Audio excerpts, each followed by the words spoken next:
Di antara nyala api suci yang abadi di Isfahan, hiduplah seorang pemuda. Jiwanya gelisah, hatinya haus akan makna yang lebih dalam. Ini adalah kisah tentang pencarian, sebuah pengembaraan yang melampaui batas daratan dan waktu. Salman Al-Farisi.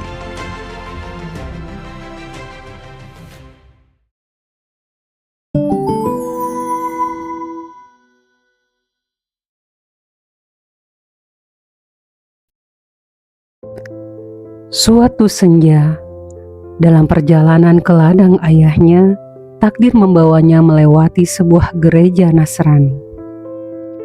Dari balik dinding batu yang dingin, terdengar lantunan doa yang menghanyutkan, memenuhi udara dengan getaran spiritual yang belum pernah ia rasakan. Ia terpaku, seolah disihir oleh khusyuknya ibadah mereka. Inilah bisik hatinya, sesuatu yang lebih baik dari yang apa aku miliki.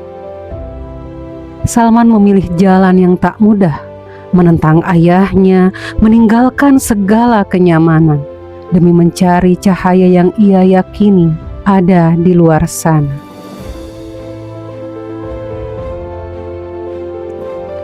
Dari satu rahib ke rahib lain, dari satu gereja ke gereja lain. Di Syam, Mosul, Nasibin, hingga Amuria, Salman belajar, melayani dan merenung. Ia menemukan kejujuran dan kemurnian, sekaligus melihat kebobrokan dan kepalsuan. Setiap kali ia mendekati kebenaran, seolah ada tirai baru yang harus ia singkap. Tetapi setiap rahib yang ia temui seolah terdapat mata rantai dalam sebuah jembatan yang tak terlihat, membimbingnya selangkah lebih dekat. Rahib terakhirnya di Amuria, seorang tua renta dengan mata bijaksana, menatapnya dengan pandangan penuh pengertian. "Anakku," katanya dengan suara bergetar, "zaman para nabi telah berakhir, namun satu lagi akan datang.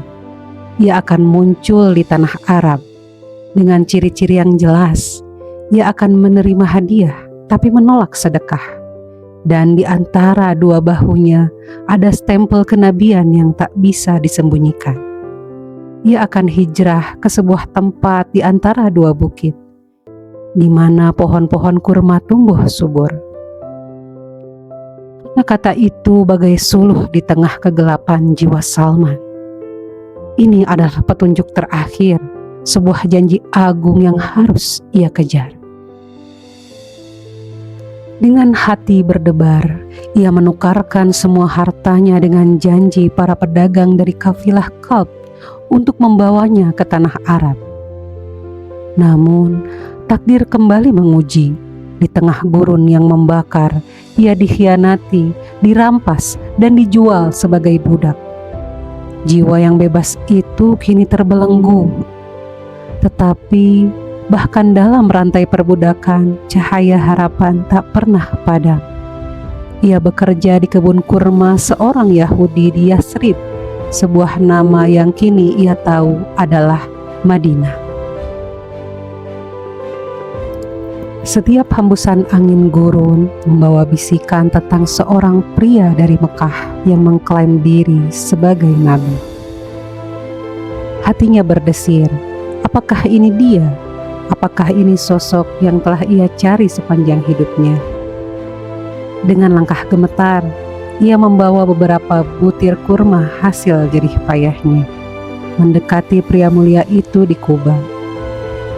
"Ini adalah sedekah," katanya menatap lekat-lekat. Sang nabi mengambil kurma itu, membagikannya kepada para sahabatnya, namun tak sedikit pun menyentuhnya. Malam berikutnya, Salman datang lagi, kali ini membawa kurma sebagai hadiah. Dengan senyum, sang nabi menerimanya dan membagikannya kepada semua yang hadir termasuk dirinya. Dua tanda telah terbukti.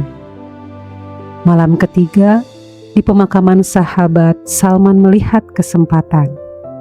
Dengan hati-hati, ia mendekati punggung Nabi, mencari stempel kenabian yang diceritakan. Sang Nabi seolah memahami isyarat hatinya, membuka jubahnya, dan di antara dua bahunya terlihatlah stempel itu, memancarkan cahaya kebenaran yang tak terbantahkan. Pada saat itulah air mata Salman tumpah. Perjalanan panjangnya, pengorbanannya, pahitnya perbudakan, semuanya kini menemukan jawaban. Di hadapan sang Nabi, Salman Al-Farisi bersaksi, "Asyhadu an la ilaha illallah wa asyhadu anna Muhammadar Rasulullah."